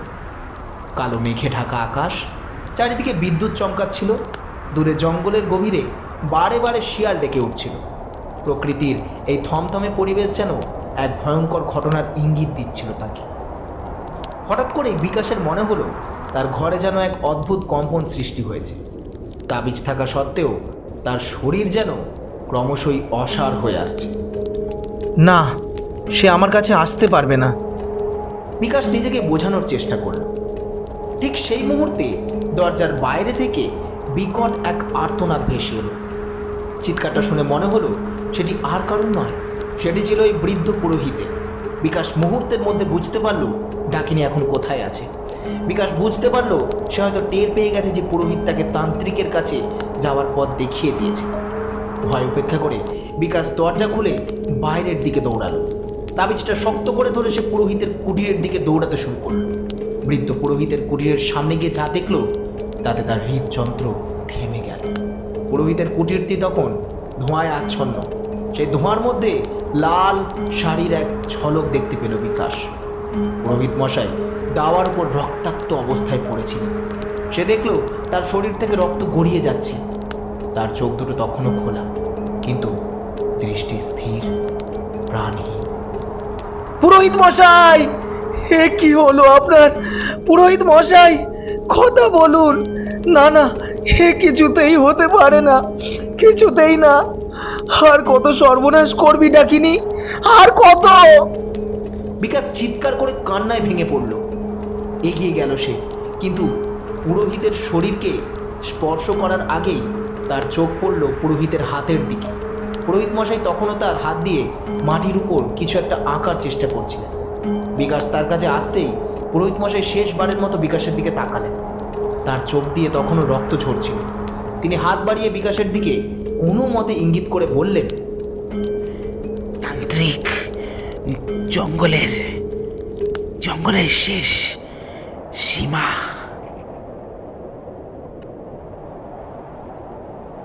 এর বেশি আর কিছুই বলতে পারলেন না তিনি। মৃত্যুর আগে পুরোহিত মশাই মৃণালিনীর হাত থেকে পালিয়ে আসার চেষ্টা করেছিলেন এবং বিকাশকে সেই তান্ত্রিকের সন্ধান দিতে চেয়েছিলেন। তিনি হাত দিয়ে মাটির ওপর শ্মশানের উল্টো দিকের পথটা দেখিয়ে গেলেন। বিকাশের সাংঘাতিক দৃশ্যের সামনে দাঁড়িয়ে স্তব্ধ হয়ে গেল। তার একমাত্র সহায়ক চলে গেলেন তাকে ছেড়ে। মৃত্যুর মুখোমুখি দাঁড়িয়েও পুরোহিত মশাই তাকে রক্ষা করার চেষ্টা করেছেন, এটা জেনে পুরোহিত মশাইয়ের রক্তাক্ত শরীরটাকে শেষবারের মতন বুকে চেপে ধরল বিকাশ। বিকাশ উঠে দাঁড়ালো। সে বুঝতে পারল ডাকিনী এখন আরও উন্মত্ত হয়ে উঠেছে। তার হাতে আর খুব বেশি সময় নেই। পুরোহিত মশাইয়ের শেষ নির্দেশ পালন করতেই হবে তাকে। সে মনে মনে বলল, আমি যাব পুরোহিত মশাই, যাই হোক না কেন আমার, আপনার এই বলিদান কিছুতেই বৃথা যাবে না। বিকাশ দৃঢ় প্রতিজ্ঞা করল। সেদিন রাতে গ্রামের মানুষকে ডেকে পুরোহিতের শেষকৃত্য সুষ্ঠুভাবে সম্পন্ন করল সে। অপঘাতে মৃত্যুর কারণে সে বাদে কেউই পুরোহিতের মুখাগ্নি করতে এগিয়ে এলো না, কিন্তু সে বাধ্য সন্তানের মতন পুরোহিত মশাইয়ের মুখাগ্নি করল। সেদিন রাতটা কেটে যেতেই পরের দিন দুপুরবেলায় বিকাশ সেই জঙ্গলের পথ ধরে হাঁটতে শুরু করল। যেদিকে গেলে গ্রামের শেষ সীমানায় সে রহস্যময় তান্ত্রিকের কুটির পাওয়া যায়। তার এক হাতে ছিল মাকারের তাবিজ আর অন্য হাতে ছিল পুরোহিতের শেষ নির্দেশ। সে জানত তার সামনে আরও ভয়াবহ এক অজানা রহস্য অপেক্ষা করছিল। পুরোহিত মশাইয়ের নৃশংস মৃত্যুর পর বিকাশ আরও বেশি করে অনুভব করতে লাগলো যে সে এক অনিবার্য ধ্বংসের দিকে এগিয়ে চলেছে। আকাশে সূর্যের তেজ থাকলেও ঘন জঙ্গলের কারণে চারদিকে একটা থমথমে অন্ধকার বিরাজ করছিল। বিকাশ সাবধানে পা টিপে টিপে সেই গহন জঙ্গলের দিকে এগোতে লাগল। পুরোহিত মশাইয়ের শেষ ইঙ্গিত অনুযায়ী এই পথ গ্রামের শেষ সীমানায় শ্মশানের উল্টো দিকে চলে গিয়েছিল। পথটা ছিল খুবই দুর্গম। চারিপাশে শুধু নিস্তব্ধতা আর বুনো গাছের গন্ধ ছাড়া কিছুই ছিল না। বিকাশের মনে হলো এই জঙ্গলের প্রতিটি গাছের ডালে যেন সেই ডাকিনীর অশুভ উপস্থিতি লুকিয়ে আছে। হাঁটতে হাঁটতে সে বারবার এদিকে সেদিকে ফিরে তাকাচ্ছিল, কিন্তু কাউকেই নজরে পড়ছিল না। প্রায় ঘণ্টাখানেক হাঁটার পর বিকাশ দেখল সামনে একটি জীর্ণ কুটির রয়েছে। কুটিরের চারিদিকে অদ্ভুত কিছু প্রতীক আঁকা, আর বাইরে জ্বলছে একটি মৃদু আগুন, যার থেকে নির্গত হয়ে চলেছে ধোঁয়া। কুটিরের সামনে দাঁড়িয়ে আছে একটি মানুষের কঙ্কাল, তার মাথায় রয়েছে একটি পাখির বাসা। এই দৃশ্য দেখে যে কেউ বুঝে যাবে এটি কোনো সাধারণ মানুষের বাসস্থান নয়। বিকাশ সাবধানে কুটিরের দরজায় কড়া নাড়ল। কিছুক্ষণ পর দরজা খুলে গেল। ভিতরে থেকে বেরিয়ে এলেন সেই তান্ত্রিক। তার চোখে মুখে ছিল এক অদ্ভুত কঠোরতা। তার সারা শরীরে ছিল ছাই মাখা, গলায় ছিল রুদ্রাক্ষের বিশাল মালা। তার চেহারা দেখে বিকাশের গায়ে ভয়তে কাঁটা দিয়ে উঠল। সেই তান্ত্রিক গম্ভীর কণ্ঠে তাকে শুধলেন, কে তুমি? এত সাহস নিয়ে আমার ডেরায় এসেছো? জানো না এই পথে কেউ আসে না? বিকাশ তার পরিচয় দিল এবং সব কথা খুলে বলল। শিলাইদহে ডাকিনীর তাণ্ডব, তার নিজের পূর্বজন্মের কাহিনী এবং পুরোহিতের নৃশংস মৃত্যু। তান্ত্রিক সব কথাগুলোই বেশ মনোযোগ সহকারেই শুনলেন। তার মুখে কোনো ভাবান্তর দেখা গেল না, কেবল তার চোখ দুটো মাঝে মাঝে জ্বলে উঠছিল। তিনি সবটা শুনে বিকাশকে উদ্দেশ্য করে বললেন, তুমি তো সেই যুবক যার জন্য মৃণালিনীর এই পরিণতি হয়েছে। নিয়তি তোমাকে টেনে এনেছে, সে তো এখন তার প্রতিশোধ নেবেই, কারণ সে এতকাল এই আশাতেই শ্বাস নিচ্ছে। বিকাশ মিনতি করে বলল, বাবা, আপনিই একমাত্র পারেন এই সমস্যার সমাধান করতে। পুরোহিত মশাই আপনার কথা বলে গেছেন, দয়া করে আমাকে বাঁচান, আর এই গ্রামকে ওই বিদেহী আত্মার কবল থেকে মুক্ত করুন। তান্ত্রিক একটা দীর্ঘশ্বাস ফেললেন। তিনি বিকাশের দিকে এক পলক তাকালেন। এবং তাকে কুটিরের আরও ভেতরে নিয়ে গেলেন। কুটিরের ভেতরে অনেক রহস্যময় জিনিস রাখা ছিল, নরমুণ্ড, বিভিন্ন প্রাণীর হাড় আর কিছু অদ্ভুত মন্ত্রলেখা পুঁথি। তান্ত্রিক ধীরে সুস্থে আসনে বসলেন। তিনি একটি ছোট পাত্র থেকে কিছু তরল পদার্থ বিকাশের হাতে দিয়ে বললেন, শান্ত হও, বসো। পুরোহিত মশাই যা জানতেন তা কেবল প্রাথমিক সত্য, এর আসল রহস্য রয়েছে অনেক গভীরে। বিকাশ তার কথা শুনে বলল, কি সেই রহস্য? আমি জানতে চাই বাবা। নিজের অতীত রহস্যের সাথে পরিচিত হতেই তো আমি এত বড় প্রাণের ঝুঁকি নিয়েছি। আপনি দয়া করে আমাকে বলুন বাবা, অতীতে ঠিক কি ঘটেছিল বাবা? তান্ত্রিক বাবা বলতে শুরু করলেন, মৃণালিনী যখন জ্বলন্ত আগুনে পুড়ে মারা গিয়েছিল, তখন তার আত্মা কেবল প্রতারণা এবং প্রতিশোধের আগুনে জ্বলে ওঠেনি। সে ছিল এক অতি শক্তিশালী আত্মা, কারণ তার শরীরে জন্ম থেকে এমন কিছু ছিল যা সাধারণ কোনো নারীর থাকে না। তার পূর্বজন্মের সাথে কিছু আধ্যাত্মিক যোগ ছিল, যা গ্রামের মানুষজন ডাইনি অপবাদের ইঙ্গিত দিয়ে চাপা দিয়েছিল। সে মারা যাওয়ার আগে নিজের আত্মাকে অভিশাপ দিয়েছিল। সে প্রতিজ্ঞা করেছিল যে যুবক তাকে ভালোবাসার প্রতিশ্রুতি দিয়েও গ্রামের মানুষের হাতে তুলে দিল, তার রক্তে স্নান করে সে শুধু মুক্তিই পাবে না, বরং এক অসীম ক্ষমতা লাভ করবে। বিকাশ অবাক হয়ে গেল। অসীম ক্ষমতা? তান্ত্রিক বললেন, হ্যাঁ, অসীম ক্ষমতা। মৃণালিনী তোমার পূর্বজন্মের প্রতি এতটাই তীব্রভাবে আসক্ত ছিল যে সে তোমার রক্তকে কেবল মুক্তি বা প্রতিশোধের প্রতীক হিসাবে দেখেনি। সে জানতো তোমার রক্তে এমন কিছু আধ্যাত্মিক ক্ষমতা আছে যা তাকে এই পৃথিবীতে সর্বশ্রেষ্ঠ ডাকিনীতে পরিণত করবে। সে শুধু তোমাকে শেষ করতে চায় না বিকাশ, সে তোমার সব ক্ষমতা শুষে নিতে চায়। এই কারণেই এত বছর ধরে সে অপেক্ষা করেছে। সে আর কাউকে কিছু জানায়নি। আমি এতকালের সাধনার দ্বারা তার সেই গোপনীয় রহস্যকে উৎখাত করতে সক্ষম হয়েছি। তান্ত্রিকের কথা শুনে বিকাশের হাত পা ঠান্ডা হয়ে গেল। সে বুঝতে পারল ডাকিনী তার রক্ত দিয়ে কেবল প্রতিশোধ নয়, স্বার্থ সিদ্ধি করতে চাইছে। তান্ত্রিক আরও বললেন, এই কারণেই তুমি এই গ্রামে এসেছো বিকাশ। তোমার নিয়তি তোমাকে টেনে এনেছে, তার আত্মশক্তি তোমার ক্ষমতাকে অনুভব করতে পেরেছে। এই বিদ্রোহী আত্মাকে দমন করার একমাত্র উপায় হলো মা কালীর এক বিশেষ যজ্ঞ করা। এই যজ্ঞ কেবল তার আত্মাকে শান্ত করবে না, তার শক্তিকেও সম্পূর্ণভাবে বশীভূত করবে। আমি সেই যজ্ঞের আয়োজন করব, কিন্তু তার জন্য কিছু বিশেষ সরঞ্জাম প্রয়োজন, আর এর মধ্যে সবচেয়ে কঠিন কাজটা তোমাকেই করতে হবে। বিকাশ জিজ্ঞাসা করল, কি করতে হবে বাবা? বলুন আমাকে, আমি যে কোনো ঝুঁকি নিতে প্রস্তুত আছি বই কি। তান্ত্রিক বললেন, মৃণালিনীর আত্মা এখন যে স্থানে সবচেয়ে বেশি অবস্থান করে সেটা হলো তার পুরনো কুটির। সেই কুটির এখন ধ্বংসস্তূপে পরিণত হলেও সে তার সবচেয়ে পছন্দের একটি জিনিস সেখানে লুকিয়ে রেখেছে। সেই জিনিসটা মৃণালিনীর পূর্বের ভালোবাসা এবং বর্তমানের বিদ্বেষের প্রতীক বলতে পারো। সেই জিনিসটা যদি যজ্ঞের আগুনে বশীভূত করা যায়, তবেই তার আত্মাকে কবজা করা সম্ভব হবে। তোমাকে একাই সেই কুটিরে যেতে হবে, জিনিসটা সংগ্রহ করে নিয়ে আসতে হবে। বিকাশ ভয় কেঁপে উঠল। সে জানতো এই কাজটা করা মানে এক প্রকার মৃত্যুর মুখোমুখি দাঁড়ানো, কিন্তু তার কাছে আর কোনো বিকল্প ছিল না।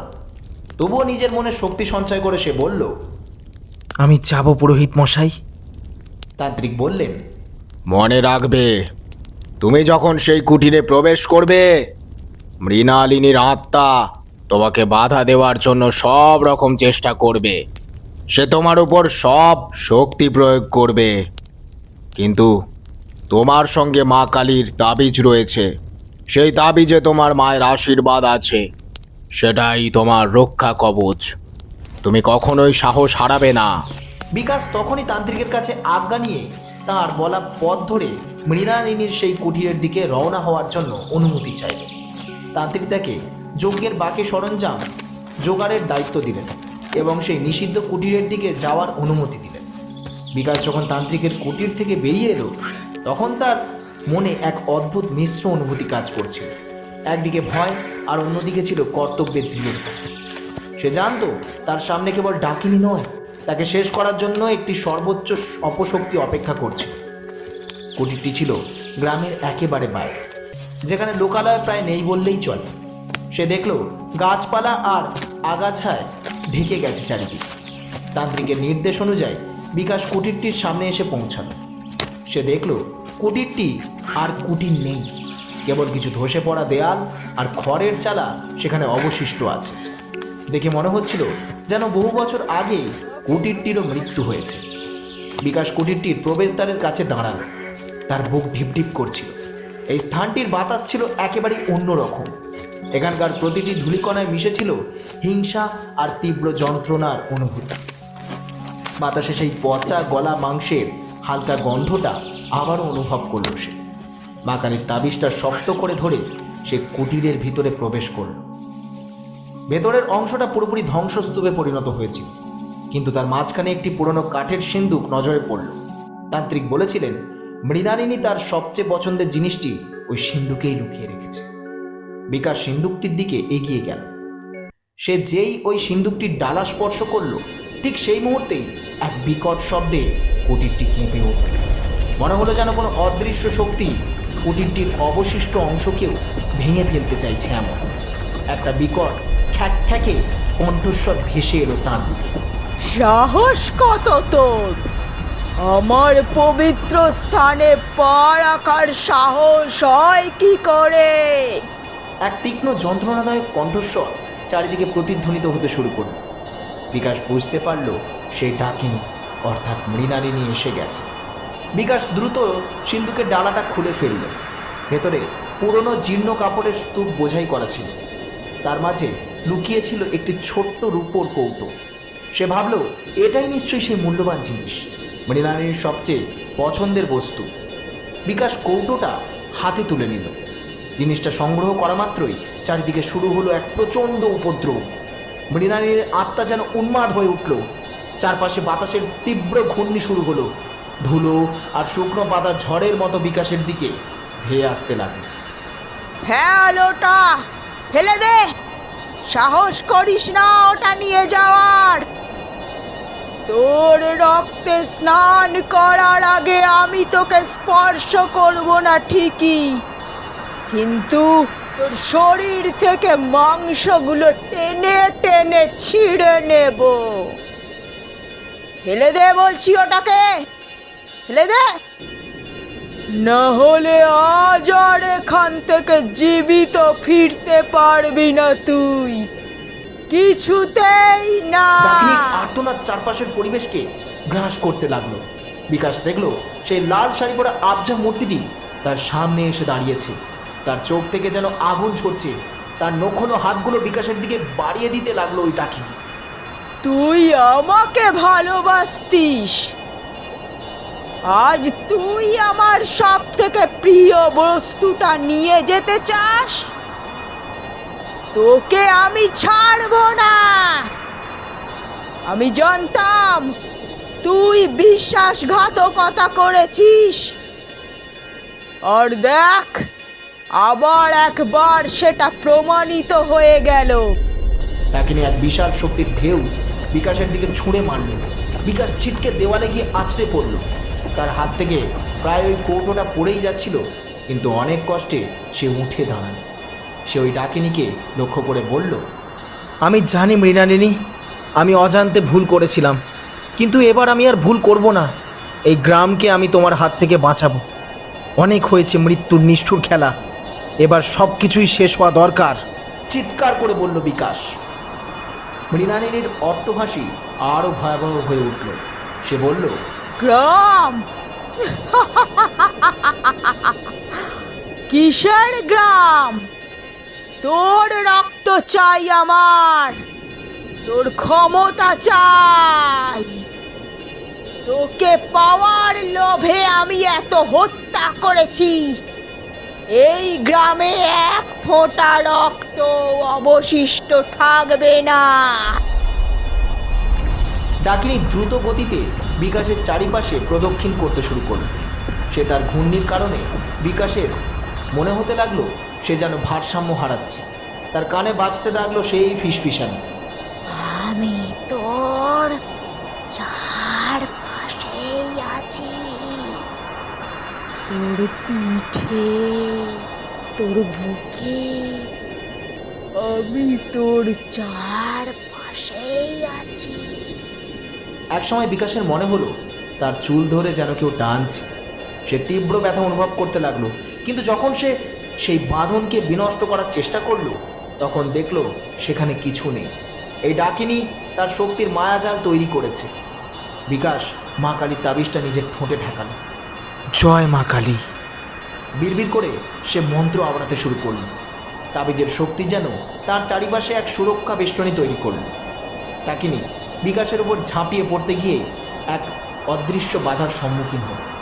সে তীব্র যন্ত্রণায় ছটফট করতে করতে পিছিয়ে গেল। এই তাবিজ, তুই কি ভাবছিস এই তুচ্ছ জিনিস দিয়ে তুই আমায় আটকাতে পারবি? কিছুতেই না, কোনো মতেই না। চিৎকার করে উঠল সেই ডাকিনী। বিকাশ আর এক মুহূর্ত সেখানে দাঁড়ানো না। সে হাতে সেই রূপোর কৌটোটা নিয়েই দরজা দিয়ে প্রাণপণে দৌড়াতে শুরু করল। বিকাশ ছুটে চলল, আর তার পিছন পিছন সেই বিদেহী আত্মা তাকে ধাওয়া করতে লাগলো। জঙ্গলের পথ এবড়ো খেবড়ো জমি পেরিয়ে দৌড়ে চলল বিকাশ। পিছন থেকে ভেসে আসতে লাগলো ডাকিনীর সেই উন্মত্ত হাসি আর গাছপালা ভেঙে পড়ার শব্দ। বিকাশ একসময় পিছন ফিরে তাকালো। সে দেখল মৃণালিনী তার আসল বিভৎস ডাকিনীর রূপ নিয়ে তাকে তাড়া করেছে। রক্তবর্ণ চোখ, লম্বা জিভ আর পচনশীল শরীরটা উন্মাদের মতন তাকে শেষ করতে এগিয়ে আসছে। শেষবারের মতো নিজের শিকারের উপরে ঝাঁপিয়ে পড়তে চাইছে ডাকিনীর আত্মা। ডাকিনী তখন তাকে উদ্দেশ্য করে এক বিকট চিৎকার করে উঠল। পালিয়ে বাঁচতে পারবি না, তুই আমার, তোর রক্ত আমার প্রাপ্য। বিকাশ বুঝতে পারল সে যদি একবার ধরা পড়ে তবে তার পরিণতি হবে গ্রামের অন্য বলি হওয়া মানুষগুলোর মতো। মা কালীর নাম জপতে জপতে বিকাশ তার গন্তব্যের দিকে দৌড়াতে থাকে। তার সমস্ত শক্তি দিয়ে সে দৌড়াচ্ছে। মৃণালিনী তখনও খুব কাছ থেকে তাকে অনুসরণ করছে। গাছের ডালপালা তার গায়ে আঘাত করছে, কিন্তু সে থামছে না। অবশেষে তার চোখে পড়ল তান্ত্রিকের কুটিরের সেই আবছা ধোঁয়া।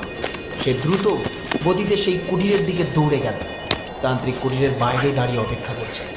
বিকাশ কুটিরের কাছাকাছি আসতেই তিনি বুঝতে পারলেন বিকাশ মারাত্মক বিপদের সম্মুখীন হয়েছে।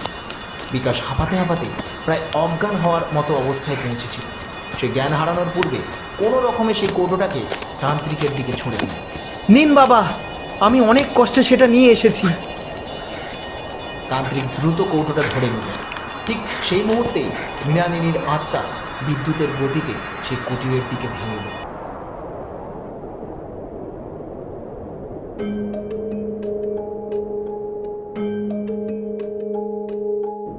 আমার জিনিস ফিরিয়ে দে বলছি, ফিরিয়ে দে আমাকে তুই, আমি তোকে ছাড়বো না তান্ত্রিক। কিন্তু ততক্ষণে তান্ত্রিক কুটিরের প্রবেশপথে আঁকা শক্তিশালী মন্ত্রের বেষ্টনী সক্রিয় করে দিয়েছিলেন। সেই বেষ্টনীতে আঘাত পেয়ে ডাকিনী তীব্র যন্ত্রণায় চিৎকার করে উঠল এবং কিছুটা পিছিয়ে গেল। তান্ত্রিক বিকাশকে কুটিরের ভেতরে টেনে নিয়ে এসে দ্রুত দরজা বন্ধ করে দিলেন। দরজা বন্ধ করার পরও বাইরে থেকে ডাকিনীর উন্মত্ত চিৎকার ভেসে আসতে লাগল। তোদের দুজনকেই আমি শেষ করব, না হলে যে আমার প্রতিশোধ শেষ হবে না। বিকাশ মাটিতে পড়ে হাঁপাতে শুরু করল। সেই দিনটি ছিল অমাবস্যা, ঠিক সেই দিন যেদিন মৃণালিনীকে গ্রামের লোকেরা বহুকাল পূর্বে পুড়িয়ে মেরেছিল। দিনটি ছিল ডাকিনীর চূড়ান্ত প্রতিশোধের দিন আর বিকাশের চরম পরীক্ষার দিন। তান্ত্রিক দ্রুত হাতে সব সরঞ্জাম সাজিয়ে নিলেন। মাঝখানে তৈরি করলেন একটি অগ্নিকুণ্ড। সেই কুণ্ডের চারপাশে আঁকা হলো নানা ধরনের শক্তিশালী মন্ত্রের রেখা। তিনি কিছু বিশেষ কাঠ, তেল আর ভেষজ পদার্থ ওই যজ্ঞকুণ্ডের ভেতর স্থাপন করলেন। বিকাশ, আর দেরি করা যাবে না, এই বাড়ি শেষ সুযোগ, কর্কশ্বরে বললেন তান্ত্রিক।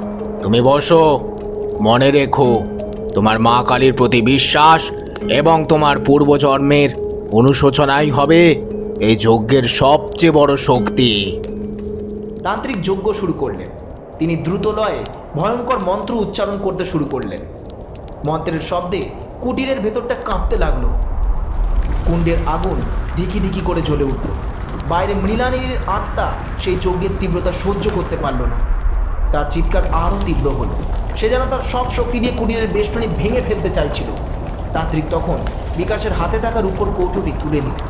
এরপরে বললেন, এই বস্তুটি মৃণালিনীর অন্তরের প্রতিচ্ছবি। এইটা ভস্মীভূত হলেই তার আত্মার শক্তি বশীভূত হবে। তিনি এরপরে কৌটোটি আগুনের দিকে বাড়ালেন। ঠিক এই মুহূর্তে ঘটল আসল রহস্যের উন্মোচন। তান্ত্রিক কৌটোটি আগুনে নিক্ষেপ করতে যাবেন, ঠিক তখনই তিনি আচমকা বিকাশের দিকে তাকালেন।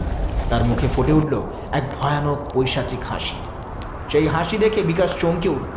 তান্ত্রিকের চোখ দুটো লাল হয়ে উঠল, যেন কোনো হিংস্র জন্তুতে পরিণত হয়েছেন তিনি।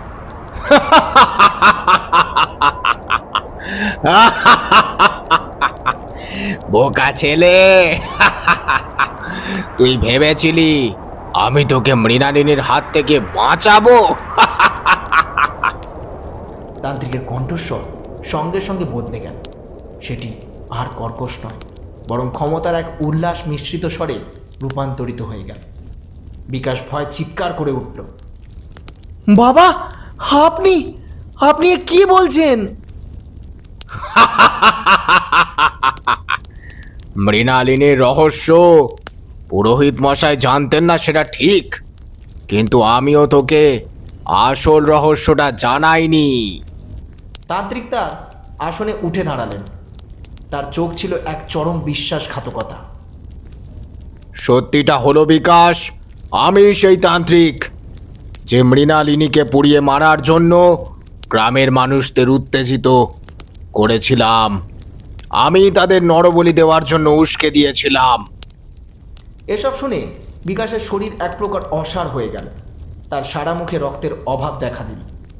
তান্ত্রিক বলতে লাগলেন, আমি জানতাম মৃণালিনীর শরীরে এক অসীম আধ্যাত্মিক শক্তি লুকিয়ে আছে।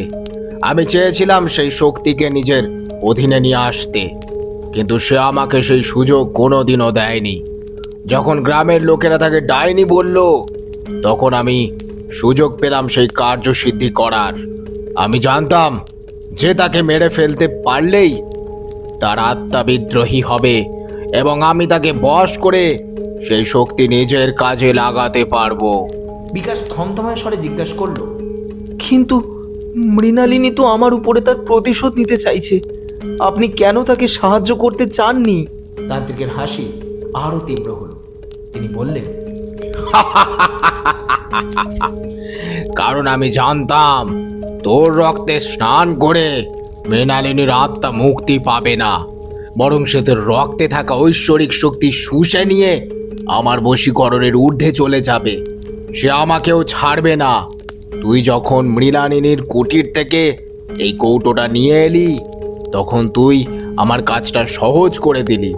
এই জিনিসটা দিয়ে মৃণালিনীর আত্মাকে বশ করা অসম্ভব ছিল, কিন্তু তোর রক্ত দিয়ে আমি সেই কাজটি করতে পারতাম না। কিন্তু আমি জানতাম মৃণালিনী তোকে ভালোবাসতো, তাই সে তোকে মেরে তোর রক্তে স্নান করে তোর ক্ষমতা আত্মসাৎ করতে চাইছে। এখন আমি এই যজ্ঞের আগুন দিয়ে তোর মা কালীর তাবিজের শক্তিকে প্রথমে দুর্বল করব, তারপর তোকে বলির জন্য বাইরে পাঠিয়ে দেব। যখন মৃণালিনী তোকে ধরবে, ঠিক সেই মুহূর্তে আমি এই যজ্ঞের শক্তি ব্যবহার করে মৃণালিনীর আত্মাকে চূড়ান্তভাবে বশ করব। আমিই হব পৃথিবীর সর্বশক্তিমান ব্যক্তি, সর্বশক্তিমান তান্ত্রিক। বিকাশ বুঝতে পারল সে এক চরম চক্রান্তের শিকার হয়েছে। পুরোহিত মহাশয়ের মৃত্যুর পর সে যাকে ভরসা করেছিল সেই ব্যক্তিই ছিল এই পুরো বিভীষিকার আসল হোতা। তান্ত্রিক এবার চূড়ান্ত মন্ত্রপাঠ শুরু করলেন। তার হাতে থাকা ওই কৌটোটি দিয়ে তিনি আগুনের শিখাগুলিকে বিকাশের দিকে ঘুরিয়ে দিলেন। সাথে সাথে তাবিজের শক্তি দুর্বল হতে শুরু করল। এবার মর, আমার খেলা শেষ, চিৎকার করে উঠলেন সেই তান্ত্রিক। ঠিক তখনই কুটিরের বাইরে থেকে মৃণালিনীর আত্মা এক বিকট ক্রুদ্ধ গর্জন করে উঠল। বিশ্বাসঘাতক, তুই আবার আমার সাথে প্রতারণা করেছিস। মৃণালিনী তার সব শক্তি দিয়ে ঝাঁপিয়ে পড়ল। মন্ত্রের বেষ্টনী ভেঙে গেল। ঝড়ের মতো মৃণালিনীর আত্মা কুটিরের ভেতর প্রবেশ করতে লাগল। মৃণালিনী বিকাশের দিকে না গিয়ে সরাসরি তান্ত্রিকের উপর ঝাঁপিয়ে পড়ল। আমি তোর হাত থেকে মুক্তি চাই না, আমি শুধু প্রতিশোধ চাই, আমি শুধু প্রতিশোধ চাই। তান্ত্রিক তার মন্ত্র দিয়ে নিজেকে বাঁচানোর প্রাণপর চেষ্টা করলেন, কিন্তু মৃণালিনীর শক্তি ছিল তখন উন্মত্ত। এক মুহূর্তের মধ্যে মৃণালিনীর আত্মা তার সমস্ত শক্তি দিয়ে তান্ত্রিকের গলা টিপে ধরল। তান্ত্রিকের চোখ কপালে উঠে গেল। তার হাত থেকে সেই কৌটো আর যজ্ঞের সরঞ্জাম দূরে ছিটকে পড়ল। তান্ত্রিকের শরীর নিমেষে নিথর হয়ে গেল। যজ্ঞের আগুন নিভে গেল। বিকাশ ভয় কাঁপতে কাঁপতে দেয়ালে পিঠ ঠেকিয়ে দাঁড়িয়ে পড়ল। সে দেখল মৃণালিনী সেই মৃত তান্ত্রিকের দেহটা ফেলে তার দিকে ধীর গতিতে এগিয়ে আসছে। তার চোখে তখনও প্রতিশোধের আগুন। এবার তুই, কেউ তোকে বাঁচাতে পারবে না আজ। মৃণালিনী বিকাশের দিকে হাত বাড়াল। ঠিক সেই মুহূর্তে বিকাশের গলার মা কালীর তাবিজটি যেন উজ্জ্বল হয়ে উঠল। বিকাশের ঠোঁট দিয়ে আপনা আপনি বেরিয়ে এলো, ক্ষমা করো মৃণালিনী, আমাকে ক্ষমা করো। আমি জানি আমার পূর্বজন্মের অজ্ঞাতে করা ভুলের জন্যই তোমার এই পরিণতি হয়েছিল। আমি অনুতপ্ত। তোমার প্রতি আমার কোনো বিদ্বেষ নেই। তোমাকে আমি খুব ভালোবাসতাম, কিন্তু আমি দুর্বল ছিলাম। আমাকে ক্ষমা করে দাও। তুমি মুক্তি পাও, তুমি মুক্তি পাও মৃণালিনী।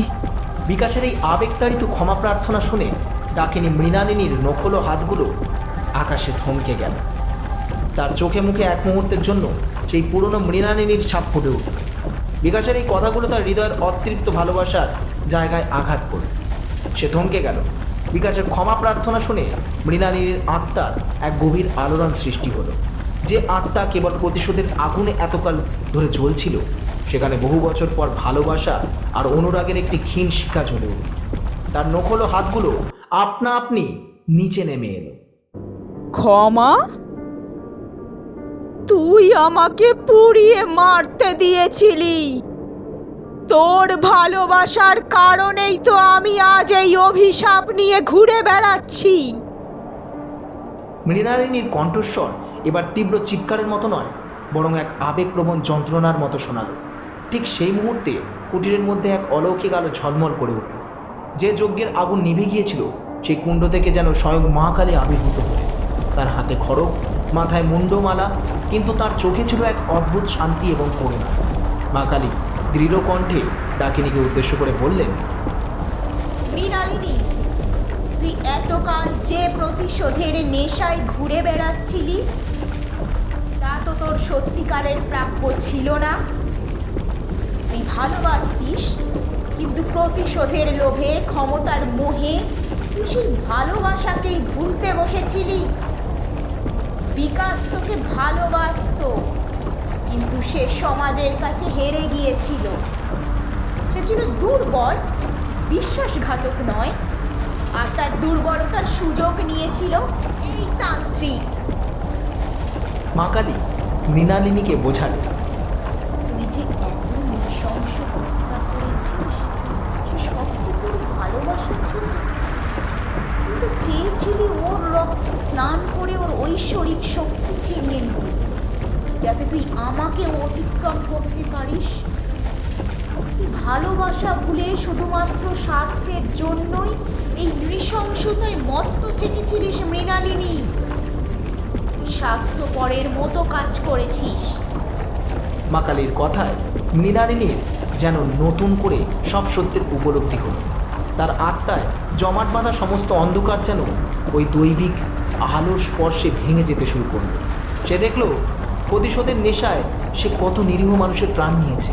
তার আসল লক্ষ্য ছিল বিকাশকে ভালোবাসা দিয়ে বশ করা, কিন্তু সে ভুল পথে চলে গিয়েছে। মৃণালিনীর আত্মা তখন মাটিতে লুটিয়ে পড়ল। তার বিকট ডাকিনী রূপ ধীরে ধীরে মিলিয়ে যেতে লাগল। তার জায়গায় দেখা গেল সেই সুন্দর মৃণালিনীর আবছা প্রতিচ্ছবি। সে বলল, মাগো, আমাকে মুক্তি দাও। আমি ভুল করেছি, আমি ভুলে গিয়েছিলাম যে ও আমাকে ভালোবাসতো।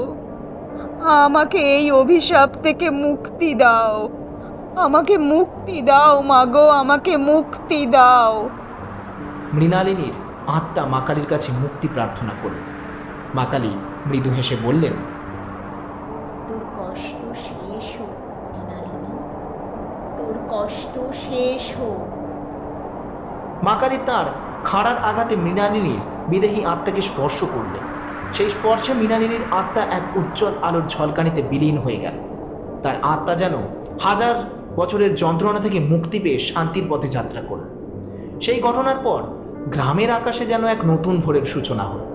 মৃণালিনীর আত্মা মুক্ত হওয়ার পর শিলাইদহ গ্রাম যেন ধীরে ধীরে এক বিষাক্ত অভিশাপ থেকে দূর হলো। আর কোনো হত্যাকাণ্ড ঘটল না। রাতের অন্ধকার আর ভয়ের নিস্তব্ধতা দূর হয়ে সেখানে তৈরি হলো এক শান্তির বাতাবরণ। বিকাশ গ্রামের মানুষকে সব কথা জানালো, তার পূর্বজন্মের ঘটনা, তান্ত্রিকের বিশ্বাসঘাতকতার কথা এবং মা কালীর কৃপায় ডাকিনীর মুক্তির শেষ কাহিনী। গ্রামের মানুষজন প্রথমে বিশ্বাস করতে চায়নি, কিন্তু যখন তারা দেখলো যে আর কোনো নৃশংস ঘটনা ঘটছে না, তখন তারা বিকাশের কাছে কৃতজ্ঞতা প্রকাশ করল। বিকাশ তখন পোস্টমাস্টার হিসাবে নিজের দায়িত্ব পালন করতে লাগল। তার সাহস আর দৃঢ়তা তাকে এই গ্রামে এক নতুন মর্যাদা এনে দিয়েছিল। সেই রূপোর কৌটোটি সে তান্ত্রিকের কুটির থেকে উদ্ধার করে যজ্ঞের আগুন দিয়ে পরিশুদ্ধ করে গ্রামের মন্দিরে রেখে এসেছিল। মৃণালিনীর ভালোবাসার প্রতীক হিসাবে মন্দিরে সেটি স্থান পেয়েছিল বইকি, কিন্তু তার ওই গায়ে থাকার মেয়াদ ধীরে ধীরে শেষ হয়ে এলো। ওই জন্যই কথায় বলে, যার যেখানে যে কটা দিন বরাদ্দ সে তার বেশি সেখানে থাকতেই পারবে না। বিকাশের ক্ষেত্রেও তেমনটাই ঘটেছিল।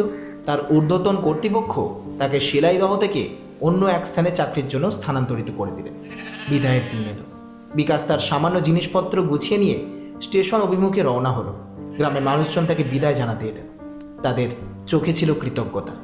বিকাশ সেদিন সেই গ্রাম ছেড়ে চলে গিয়েছিল। সে নতুন কর্মস্থলে যোগদান করেছিল, কিন্তু শিলাইদহের সেই ভয়াবহ রাতের স্মৃতিগুলি মৃত্যুর অন্তিম দিন পর্যন্ত তার স্মৃতিতে উজ্জ্বল হয়েছিল।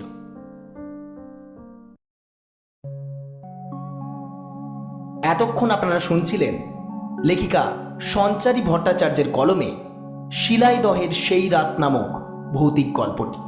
গল্প পাঠে তনয়, দীপা, কঙ্কনা, পুষ্পিত, কুণাল ও শামীম। গল্পটি যদি আপনাদের ভালো লেগে থাকে তাহলে অবশ্যই একটি লাইক করবেন এবং গল্পটি কাছের মানুষদের মধ্যে অবশ্যই শেয়ার করবেন। আর চ্যানেলে যদি নতুন এসে থাকেন তাহলে প্লিজ আমাদের গল্পমিতা চ্যানেলটিকে সাবস্ক্রাইব করে পাশে থাকে বেল আইকনে ক্লিক করতে একদম যেন ভুলবেন না। এবং আপনাদের গুরুত্বপূর্ণ মতামতের জন্য আমরা সবসময় অপেক্ষা করে থাকি। আপনাদের মূল্যবান গুরুত্ববান মতামত অবশ্যই আপনারা লিখে জানাবেন। এবং আমাদের এই গল্পটি যদি আপনারা গল্পমিতা ফেসবুক পেজ থেকে শুনে থাকেন তাহলে গল্পমিতা ফেসবুক পেজটি অবশ্যই ফলো করে দেবেন। আজকের জন্য এইটুকুই। দেখা হচ্ছে পরবর্তী নতুন কোনো গল্পে। ততক্ষণের জন্য সকলে খুব ভালো থাকুন, সুস্থ থাকুন। ধন্যবাদ।